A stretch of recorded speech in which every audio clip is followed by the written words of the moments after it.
First of all, I want to thank the witnesses for being here today to discuss this very important topic that's facing our nation.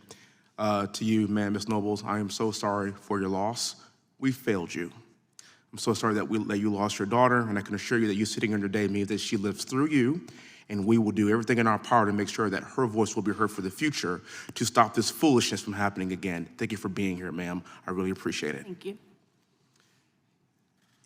You might be wondering what this photo is behind me. This is a photo of a room in a plush New York City tent made specifically for migrants.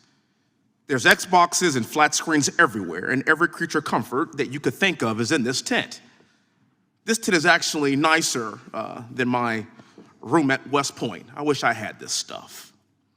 My colleagues on the left often talk about the long, arduous journey to get to this country, and I ask you this. Why would illegal immigrants not make the journey to this country if this was going to be the end result? In this facility, they get free room and board, flat screens, 3 meals a day, free internet, and phones. This is the carrot that is bringing millions of illegal aliens to this country at a time when this country can least afford it. For the Democrats, migrants jump to the top of the list while Americans are consistently left behind. Mayor Eric Adams never thought the border crisis would make it to New York City, and now even he has to admit that the Biden open border policies have created a, quote, real-life humanitarian crisis. I say again, a real-life humanitarian crisis. Welcome to the party, sir. Let me show you a real-life humanitarian crisis in its America's cities due to Democrat policies, and America's cities have been crumbling long before President Biden opened the border.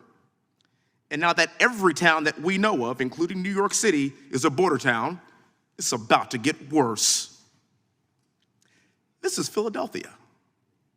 These are not illegal immigrants. These are American cities currently living in abject poverty. And this situation is about to get worse.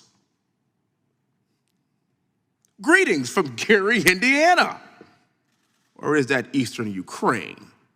It's hard to say, but I can guarantee you that if this were Eastern Ukraine, the government would be printing as much money as possible to help them, but not our own American citizens.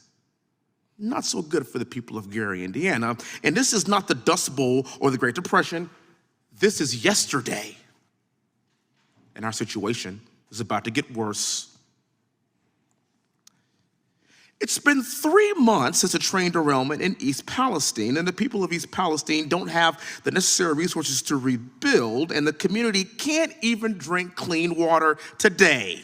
And like Philadelphia, Gary, Indiana, East Palestine, Ohio, it was a part of the forgotten America the Americans left behind as Democrats provide the American dream to illegal aliens and not to our fellow Americans.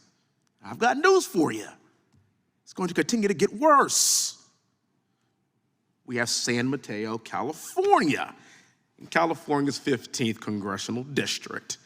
If some of my colleagues would spend more time in their districts instead of inside the Beltway, they would see the destruction that their policies are causing their own districts and their own towns. And perhaps then they'd have a different position on the southern border. And it's about to get worse.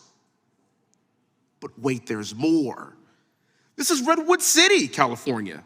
Or is it Tent City, California?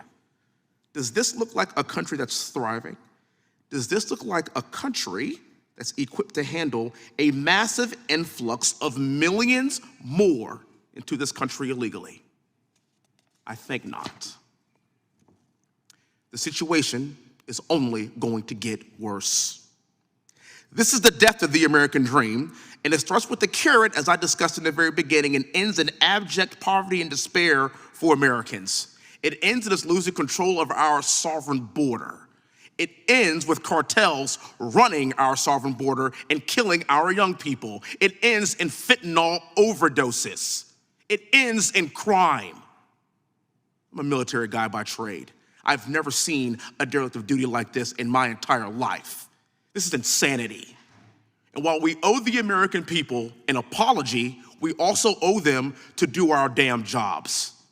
Thank you so much for being here, and with that, I yield back. Thank you, ma'am. God bless you. Hey, before you click on the next video, if y'all could do me a big favor and hit that like button. The algorithm loves it, and so do I, because it helps promote these videos and get the message out about what our government has been doing. Don't forget to hit that subscribe button and turn on your notifications, because every time I put out a video, you want to know about it, right? Thanks again, and have a good one. See you on the next one. Peace.